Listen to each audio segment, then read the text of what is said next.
আসসালামু আলাইকুম। কুকিং হাউজে সবাইকে স্বাগতম। আশা করি সবাই অনেক ভালো আছেন।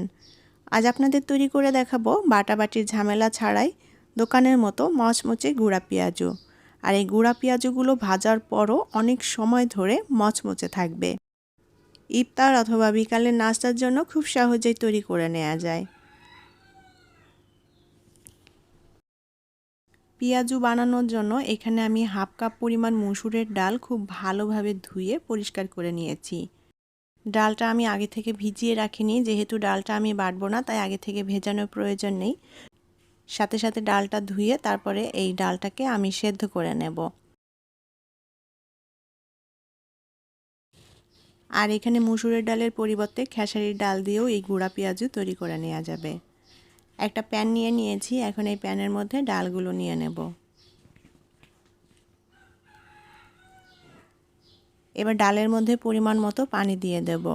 পানিটা এমনভাবে দিতে হবে ডালের সমান সমানের থেকে একটু বেশি, যাতে ডালটা ভালোভাবে সেদ্ধ হয়ে যায়। তবে পানি খুব বেশি দেওয়া যাবে না, খুব বেশি পানি দিলে ডালটা একেবারে সেদ্ধ হয়ে নরম ভর্তার মতো হয়ে যেতে পারে। তাই পানিটা পরিমাণ মতো করে দিয়ে দিতে হবে। এখন ডালটা চুলায় বসিয়ে জাল দিয়ে সেদ্ধ করে নেব। ডালটা ভালোভাবে জাল দিয়ে সেদ্ধ করে নিতে হবে। আর যে পানিটা দিয়েছি পানিটা একেবারে শুকিয়ে নেব। একটু উল্টাপাল্টা করে নেড়ে দিলাম যাতে সবগুলো ডাল ভালোভাবে সেদ্ধ হয়ে যায়। ডাল সেদ্ধ হওয়ার জন্য যে পানিটা দিয়েছিলাম পানিটা একেবারে শুকিয়ে নিয়েছি, আর ডালগুলো এরকম ঝরঝরে করে সেদ্ধ করে নিয়েছি। ডালটা কিন্তু ভালো মতো সেদ্ধ হয়ে গিয়েছে। এখন ডালটা চুলা থেকে নামিয়ে একটু ঠান্ডা করে নেব। একটা মিক্সিং বোল নিয়ে নিয়েছি, এখন এই বোলে নিয়ে নেব পেঁয়াজ কুচি। আমি এখানে 1.5 কাপ পরিমাণ পেঁয়াজ কুচি নিয়ে নেব। পেঁয়াজুতে পেঁয়াজের পরিমাণটা একটু বেশিই লাগে, সেই আন্দাজ মতো পেঁয়াজটা নিয়ে নিতে হবে। 1 টেবিল চামচ পরিমাণ দিয়ে দেব কাঁচামরিচ কুচি। পরিমাণ মতো লবণ দিয়ে দেব। হাফ চা চামচ মতো দিয়ে দেব শুকনা মরিচ গুঁড়া। মরিচের পরিমাণটা বুঝে দিতে হবে, যে যতটা ঝাল খেতে পছন্দ করেন। হাফ চা চামচ পরিমাণ দিয়ে দেব ধনিয়া গুঁড়া। হাফ চা চামচের মতো দিয়ে দেব হলুদ গুঁড়া। হলুদ গুঁড়া টোটালি অপশনাল, দিলে দেখতে ভালো লাগবে, কালারটা ভালো আসে। হাফ কাপের মতো দিয়ে দেব বেসন। বেসনের পরিবর্তে এখানে চালের গুঁড়া ব্যবহার করতে পারেন। সামান্য পরিমাণ দিয়ে দেব বেকিং পাউডার, আর দিয়ে দেব সামান্য বেকিং সোডা। আর এই বেকিং পাউডার এবং বেকিং সোডা দিলে পেঁয়াজগুলো দীর্ঘ সময় ধরে মচমচে থাকে। এটা একটা দোকান থেকে আমি রেসিপিটা নিয়েছিলাম। দোকানে যেভাবে এই পেঁয়াজগুলো তৈরি করে আমি ঠিক সেভাবেই তৈরি করে দেখিয়েছি।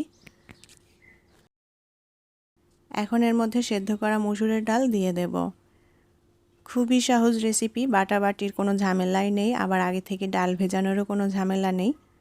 এখন এর মধ্যে সামান্য পরিমাণ পানি দিয়ে দেব যাতে মিশ্রণটা ভালোভাবে মাখা হয়। আর এইভাবে ডালের পেঁয়াজুটা বানালে এটা অনেক সময় ধরে কিন্তু মচমচেও থাকবে, খেতেও ভীষণ ভালো লাগে। ডালের মিশ্রণটা খুব ভালোভাবে মেখে নিতে হবে। তবে এই ডালের মিশ্রণটা কিন্তু আবার খুব বেশি জোরে চেপে চটকে চটকে মাখানো যাবে না, এতে করে পেঁয়াজগুলো থেকে পানি বের হয়ে আসে আর পেঁয়াজটা ভেঙে যায়।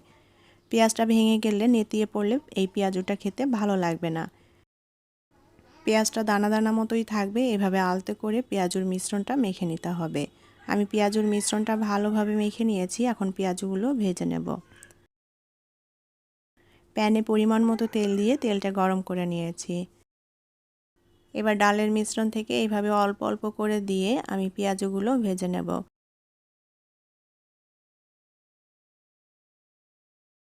খুবই ছোট করে তৈরি করব পেঁয়াজগুলো, তবে এটা আপনারা যদি বড় করে তৈরি করতে চান সেটা আপনাদের পছন্দ মতো করে পেঁয়াজগুলো তৈরি করে নিতে পারেন। আর চুলার আঁচটাকে আমি মিডিয়ামে রেখেছি, মিডিয়াম আঁচে পেঁয়াজগুলো ভেজে নেব। পেঁয়াজগুলোর এক পাশ ভাজা হয়ে গিয়েছে, এখন এটা উল্টে দেব। আর উল্টাপাল্টা করে খুব সুন্দর একটা গোল্ডেন কালার করে পেঁয়াজগুলো ভেজে নিতে হবে। তবে এখানে আপনাদের পছন্দ মতো কালার করে পেঁয়াজগুলো ভেজে নিতে পারেন। চুলার আঁচটা অবশ্যই মিডিয়ামে রেখে ভাজতে হবে, কম আঁচে পেঁয়াজু ভাজা যাবে না। আবার বেশি হাই হিটে দিলে পেঁয়াজগুলো দেওয়ার সাথে সাথে পুড়ে যেতে পারে, ভেতরের দিকটা ভালোভাবে সেদ্ধ হবে না। তাই মিডিয়াম আঁচে খুব ভালোভাবে পেঁয়াজগুলো সুন্দর একটা গোল্ডেন কালার করে ভেজে নেব।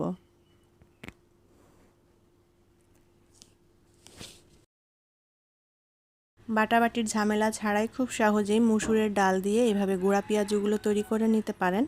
এটা মসুরের ডালের পরিবর্তে খেসারির ডাল দিয়েও কিন্তু তৈরি করা যাবে।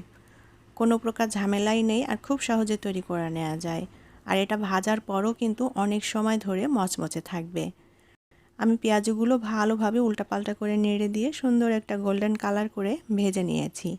এখন পেঁয়াজগুলো তেল ঝরিয়ে উঠিয়ে নেব। আর বাকি পেঁয়াজগুলো আমি একইভাবে ভেজে নেব।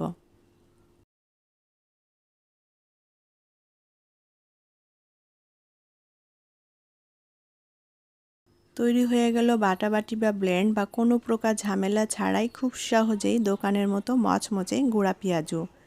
আপনারা পেঁয়াজগুলো দেখেই হয়তো বুঝতে পারছেন কতটা মচমচে হয়েছে। আর এই পেঁয়াজুটা ভাজার পরও অনেক সময় ধরে মচমচে থাকবে। আপনারাও বাসায় এভাবে পেঁয়াজগুলো বানিয়ে দেখবেন, অনেক ভালো লাগবে আর অনেক সময় ধরে মচমচেও থাকবে। আশা করি আমার আজকের রেসিপি আপনাদের ভালো লেগেছে। আর আমার রেসিপিটি যদি ভালো লাগে তাহলে প্লিজ ভিডিওটি শেয়ার করবেন এবং লাইক কমেন্ট করে জানাবেন কেমন লাগলো। আর চ্যানেলটি সাবস্ক্রাইব করে সাথেই থাকবেন। ভালো থাকবেন সবাই। আজকের মতো বিদায় নিচ্ছি। আল্লাহ হাফেজ।